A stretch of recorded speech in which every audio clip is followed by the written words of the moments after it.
الرحمن الذي خلق الإنسان وعلمه البيان والصلاة والسلام على رسوله سيد الإنس والجان وعلى آله وأصحابه ذوي الخير والإحسان أما بعد فأعوذ بالله من الشيطان الرجيم بسم الله الرحمن الرحيم يا أيها الذين آمنوا إذا نودي للصلاة من يوم الجمعة فاسعوا إلى ذكر الله وذروا البيع ذلكم خير لكم إن كنتم تعلمون صدق اللہ مولانا العظیم۔ بارگاہ رسالت معاب صلی اللہ علیہ وسلم میں درود پاک کا ہدیہ پیش کریں۔ اللہم صلی علی سیدنا و مولانا محمد معدن الجود والکرم وآلہ واصحابہ الکرام وابنہ الکریم وبارک وسلم صلاة دائمة سرمدا ابدا۔ آج رمضان المبارکہ کا یہ آخری جمعہ ہے جس کو جمعۃ الوداع بھی کہا گیا۔ اس جمعہ کی بڑی فضیلت ہے اور اہمیت ہے۔ یہ مسلمانوں کی ہیبت اور مسلمانوں کی عظمت و شان کا مظہر ہے، اور پہلے سے بزرگوں میں اس کے اہتمام کا اور اس جمعہ کے خاص اہتمام کا ذکر ملتا آیا ہے۔ نبی اقدس صلی اللہ تعالیٰ علیہ وسلم اور ان کے صحابہ اور ان کے بعد امت کے اکابرین نے اس جمعہ کا بڑا اہتمام کیا۔ روایتوں میں یہ ملتا ہے کہ پورے رمضان المبارکہ میں جتنی رحمتیں روزانہ اترتی تھیں وہ ساری رحمتیں آج کے دن اللہ اتارتا ہے، اتنی برابر۔ اور نبی اکرم صلی اللہ علیہ وسلم کی ایک حدیث میں یہ بھی ہے کہ اس کی ساعتیں یعنی دن اور رات ملا کر 24 گھنٹے ہوتے ہیں، ان میں سے کوئی گھنٹہ ایسا نہیں ہے جس میں ہر لمحے اللہ کریم 6 لاکھ لوگوں کو جہنم سے آزاد فرماتا ہے۔ ہر لمحہ اس کا اس ماہ مبارکہ کے اس آخری جمعہ میں کاش ہمارا نام بھی وہ آزاد ہونے والوں میں شامل ہو جائے۔ عزیزان گرامی وقار، ایک روایت یہ بھی ہے کہ آج اللہ کے فرشتے زمین پر اترتے ہیں اور مومنین سے مصافحہ کرتے ہیں، اور شام ہونے تک افطار تک فرشتے ان کی مغفرت کی دعا کرتے رہتے ہیں۔ اللہ کریم میں جس مومن سے ملاقات کیا اس کی تو مغفرت فرما دے، تو اللہ تبارک و تعالیٰ فرشتوں کی سفارش پر ان کی مغفرت کا عام اعلان بھی فرماتا ہے۔ یہ آج کے دنوں کی بڑی خصوصیت ہے، اس لیے اس کا اہتمام بھی کرتے ہیں۔ اور ویسے دنیا بھر میں خصوصیت کے ساتھ آج کے دن کو یوم القدس کے نام سے منایا جاتا ہے۔ یوم القدس کا مطلب کیا ہے؟ رمضان کے آخری جمعہ کو بیت المقدس مسجد اقصیٰ کے تحفظ کی یادگاری کے لیے امت میں اس کو مشہور کر دیا گیا کہ کم از کم امت میں نئے بچوں کو، نئے جوانوں کو، نئی جنریشن کو یہ پتہ لگے کہ بیت المقدس کیا ہے، مسجد اقصیٰ کیا ہے، ورنہ تو یہ قوم بھول جائے گی۔ یہ دھیرے دھیرے ان کے ذہنوں سے ساری چیزیں ختم ہو جاتی ہیں۔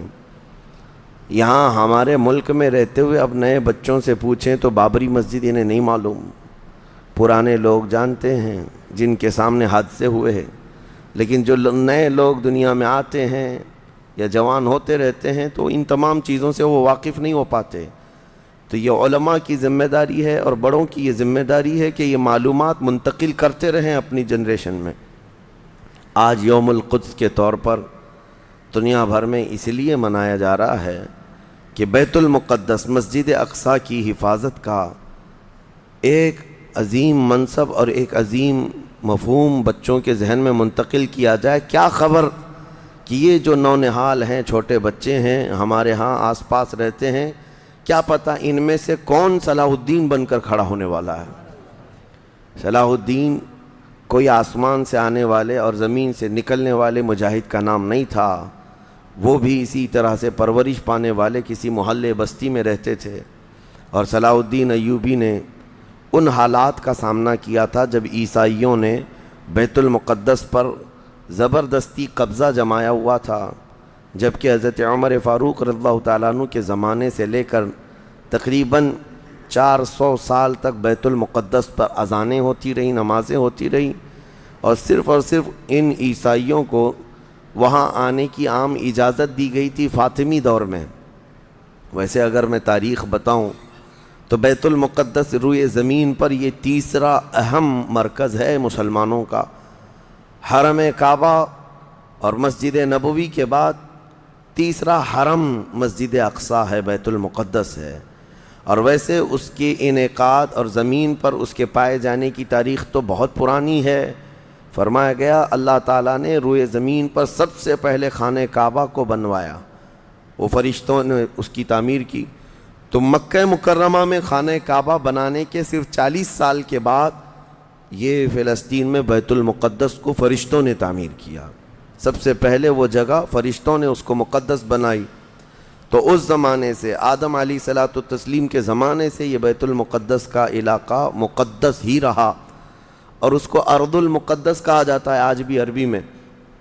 پھر انبیاء اکرام علیہ السلام آتے رہے، اور اکثر انبیاء اکرام علیہ السلام کی عبادت گاہ رہی۔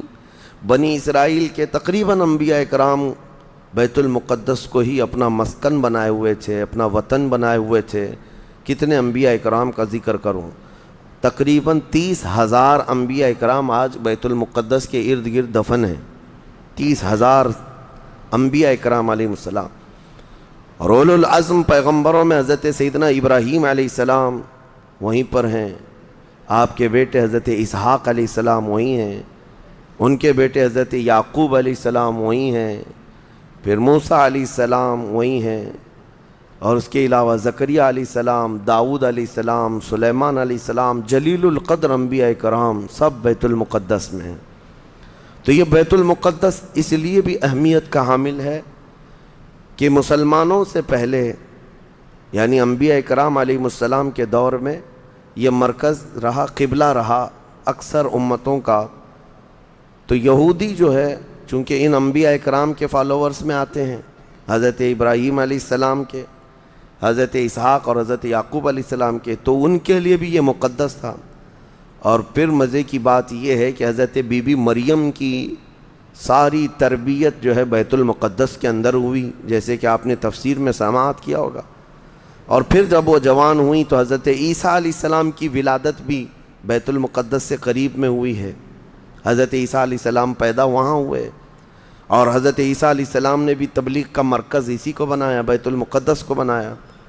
تو دنیا کے پرانے مذاہب میں، پرانے دین میں یہودیت جو ہے ان کے لیے بھی وہ مقدس ہے، عیسائی جو ہیں ان کے لیے بھی وہ مقدس ہے، پھر اسلام کے لیے اس لیے بھی مقدس ہے کہ اصل ابراہیم علیہ السلام کے دین پر اب نہ یہودی باقی رہے نہ عیسائی باقی رہے، بلکہ صرف مسلمان باقی رہے، کیونکہ ابراہیم علیہ السلام نے شرک اور کفر کی تعلیم نہیں دی تھی، وہ تنہا اللہ رب العزت کے موحد تھے، اللہ کی وحدانیت انہوں نے اس وقت پھیلائی، اور اس دین پر آج کوئی قائم ہے تو وہ مسلمان ہیں۔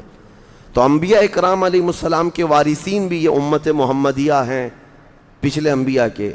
اور اس کے علاوہ ایک عظمت والی چیز یہ ہے کہ جب میرے آقا صلی اللہ تعالیٰ علیہ وسلم اعلان نبوت فرمائے اور تقریباً نمازیں فرض ہوئیں، تو نمازوں میں بھی تقریباً 17 مہینے تک حضور صلی اللہ علیہ وسلم اور صحابہ نے بیت المقدس کی طرف منہ کر کے نمازیں ادا کیں۔